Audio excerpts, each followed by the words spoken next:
Amanda Holden spoke about her experience with baby loss on her radio show This Morning, September 27. The Heart Breakfast presenter, 51, recalled being made to feel like a game show contestant after she experienced a stillbirth in 2011 when her son Theo was born at 28 weeks, thanks to a doctor telling the star she was going home empty-handed following her tragic loss. Amanda and co-host Jamie Theakston were joined on air by Ross Sullivan this morning, a charity service user from the charity Aching Arms, which brings comfort after baby loss. Aching Arms is one of the small charities supported by Global's Make Some Noise, which Amanda is raising funds for as part of her 3 Peaks Challenge next week.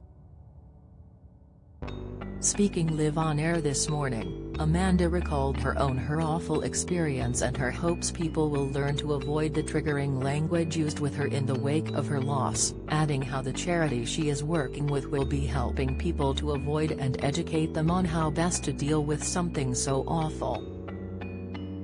Amanda first became a mother when she and her now husband Chris Hughes welcomed Lexi, real name Alexa Hughes, into the world in 2006, with the happy couple going on to tie the knot at Babington House, Somerset 2 years later. The star then became pregnant with a second child in 2010 but sadly suffered an unimaginable tragedy, when her son Theo was born stillborn at 7 months old in 2011. The following year, the couple were delighted when their second daughter Holly Rose Hughes, now 11, joined the family in 2012 following medical complications. "I will never forget when I went through something that I would imagine is very similar to your experience," Amanda began when speaking with Ross on the radio this morning. She continued, "We lost our baby Theo at 28 weeks, and they very sensitively moved me into another room so I could deliver him without having to hear the lovely babies screaming on a normal ward. Often that's not thought about, it's little things like that." I remember the lady afterwards as well when we went for a chat also said, "I know you're going home empty-handed," is what she said to me. So I felt like some sort of game show contestant, so it's all of that language that I know this charity will be helping people to avoid and educate them on how best to deal with something so awful. It's just awful.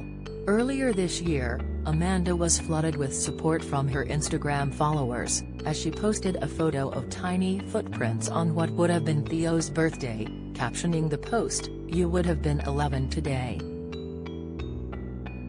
I'm still grateful you chose us for your journey.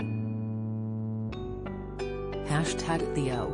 Theo will always be part of our family," Amanda previously explained to You magazine. "He would have been a year older than Holly. I often look at the children in the year above her and think, oh yes, today Theo would have been doing this. It's not something to get over, but I've got my head round it." If you have been affected by this story, advice and support can be found at SANS, Stillbirth and Neonatal Death Charity. You can call them on 0808-164-3332 or email helpline@sans.org.uk. Follow Amanda and her epic journey on Heart's socials at This Is Heart, on Heart.